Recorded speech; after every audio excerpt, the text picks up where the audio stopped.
ஆண்டவரும் இரட்சகருமாக இயேசுவின் இனிதான நாமத்தினால் உங்களை வாழ்த்துகிறேன். இதனால் நம்முடைய ஆவிக்குரிய சிந்தனைக்காக லூக்கா எழுதின சுவிசேஷம் 2ஆம் அதிகாரம் 13-14 வசனத்தை நான் வாசிக்கிறேன். அந்த சனமே பரமசேனையின் திரள் அந்த தூதனுடனே தோன்றி, உன்னதத்தில் இருக்கிற தேவனுக்கு மகிமையும் பூமியிலே சமாதானமும் மனுஷன் மேல் பிரியமும் உண்டாவதாக என்று சொல்லி தேவனை துதித்தார்கள். உன்னதத்தில் தேவனுக்கு மகிமை உண்டாகப் போகிறது, பூமியிலே சமாதானம் உண்டாகப் போகிறது, மனுஷன் மேல் பிரியம் உண்டாக போகிறது. 3 காரியங்களை சொல்லி தேவதூதர்கள் துதிக்கிறார்கள். எப்பொழுது? இயேசு பூமியிலே பிறந்த பொழுது. மெய்ப்பர்கள் வயல்வெளியிலே மந்தை காத்துக் கொண்டிருக்கிறாங்க. ஒரு தேவதூதன் போய் நிற்கிறான், மகிமை பிரகாசிக்கிறது. அந்த மெய்ப்பர்கள் பயப்படுகிறார்கள். அப்பொழுது பயப்படாதீர்கள், இயேசு பிறந்திருக்கிறார், இடம் ஊரு எல்லாத்தையும் தெளிவா சொல்றாங்க. யோசித்து பாருங்கள், எவ்வளவு தெளிவா ஆண்டவர் அங்கு மெய்ப்பர்களுக்கு அந்த செய்தியை சொல்லுகிறார். அப்பொழுது அவர் திரள் சேனை தூதர் கூட்டம் வந்து பாடலாக பாடுறாங்க, பாடி துதிக்கிறாங்க, தேவனை மகிமைப்படுத்துறாங்க. எப்படி? உன்னதத்தில் இருக்கிற தேவனுக்கு மகிமை உண்டாவதாக சொல்றாங்க. யோசித்து பாருங்களா, உன்னதத்தில் இருக்கிற தேவனுக்கு இயேசுவின் பிறப்பினால் எப்படி மகிமை உண்டாகும்? மனுக்குலத்தை உருவாக்குகிறார். ஆதாமை ஏவாளை உருவாக்கும் போது தனது சாயலாகவே உருவாக்குகிறார். பார்த்து பார்த்து உருவாக்கி தன்னுடைய சுவாசத்தை ஊதி ஜீவாத்மாவை கொடுத்து அந்த மனுக்குலம், அந்த மனிதன் பின்வாங்கி போகிறான். பிசாசினால் வஞ்சிக்கப்பட்டு பிசாசுக்கு அடிமையா போகும்பொழுது எவ்வளவு துக்கம் இருக்கும். இன்னைக்கு பிசாசுக்கு பணிவிடை செய்யக்கூடிய மனுக்குலத்தை பார்க்கும்போது ஆண்டவர் துக்கப்படுவார். அதனாலதான் அப்படிப்பட்ட ஒரு காலகட்டத்திலே பார்க்கும்போது பிசாசை சொல்லியிருப்பான், நீங்க உங்களுக்குன்னு பண்ணின ஆட்கள்லாம் பாருங்க, எனக்கு இன்னைக்கு பணிவிடை செய்யறாங்கன்ட்டு. பரலோகத்தின் தேவனுக்கு ரொம்ப துக்கமா இருந்திருக்கும்.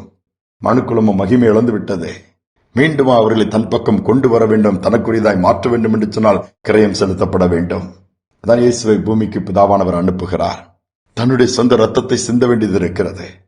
அதனால இயேசுவின் பிறப்பு, அந்த ரத்தம் சிந்துதல், அதன் மூலமா ஏற்படுகிற மீட்பு பிதாவுக்கு மகிமை கொண்டு வருகிறது, மனுக்குலத்திற்கு மகிமையை கொண்டு வருகிறது.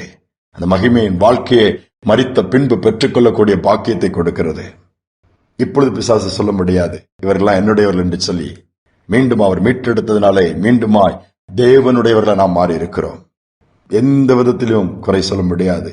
இது என் பிள்ளைகள் என்று ஆண்டவர் சொல்லுவார். என்ற குமாரனாக இயேசு ரத்தத்தை சிந்தி அவர்களை மீட்டெடுத்திருக்கிறார் என்று பிதாவானவர் சொல்லுவார். அந்த உன்னதத்தில் இருக்கிற தேவனுக்கு மகிமை. ஒரு கிராமம், அதில் ஒரு பெரிய வீடு இருக்குது, மற்ற வீடுகளும் இருக்கிறது. நல்ல வசதியாக ஆரம்பிக்கப்பட்ட அந்த குடும்ப வாழ்க்கை, அந்த கணவனுடைய குடி நிமித்தமாக, சூதாட்டத்தின் நிமித்தமாக எல்லாவற்றையும் இழந்து தெருவுக்கு வந்து விடுகிறார்கள். 2 குட்டி குழந்தைகள் குடிசைக்கு போயிட்டாங்க. குடிசைக்கு போயிட்டு அவங்க ஏதோ வேலை கிடைச்சதை வச்சு ஏதோ வச்சு வாழ்க்கை ஓடிட்டு இருக்குது. பிள்ளைகளுக்கு ஒண்ணுமே தெரியாது. பிள்ளைகள் கொஞ்சம் வளர்ந்து ஸ்கூலுக்கு போக ஆரம்பிச்சாங்க.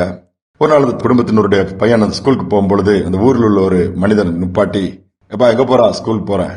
நீ யாருப்பா? இன்னாருடைய மகன் சொல்றான். ஓ நீனா அப்படின்னு சொல்லிட்டு, இந்த வீடு தெரியுமா? யார் வீடு? தெரியாது எனக்கு அங்கிள். இந்த வீடு உங்க அப்பாக்குரியதாப்பா. ஒரு காலத்துல கொடி கட்டி பறந்தான், குடிச்சு அழிச்சு இன்னைக்கு இந்த வீடெல்லாம் வித்துட்டு எல்லாம் அடமானம் வச்சுட்டு போயிட்டான் அப்படின்னு சொன்னது இந்த பையனுக்கு ஷாக் ஆயிடுச்சு. அதை பாக்குறான், இவ்வளவு பெரிய வீடு நம்ம அப்பாக்குரியதா, இன்னைக்கு இதெல்லாம் போயிடுச்சுதா. மனதில் ஒரு ஆழமான ஒரு பாதிப்பை கொண்டு வருது. மறுபக்கம் அதை மீட்கணுங்கிற ஒரு உத்வேகத்தை கொண்டு வருது. எப்படி மீட்கிறது? அவனால பணம் எப்படி ஏற்படுத்த முடியும்? இல்லை. அவன் என்ன பண்றான்? படிக்கிறான், முயற்சி எடுக்கிறான், ஜெபிக்கிறான், காரியங்கள் சென்று ஒரு நாள் நல்ல நிலைமைக்கு வந்த உடனே நிறைய பணத்தை கொடுத்து அந்த வீட்டை வாங்குறான். எல்லாரும் ஆச்சரியப்படுறாங்க.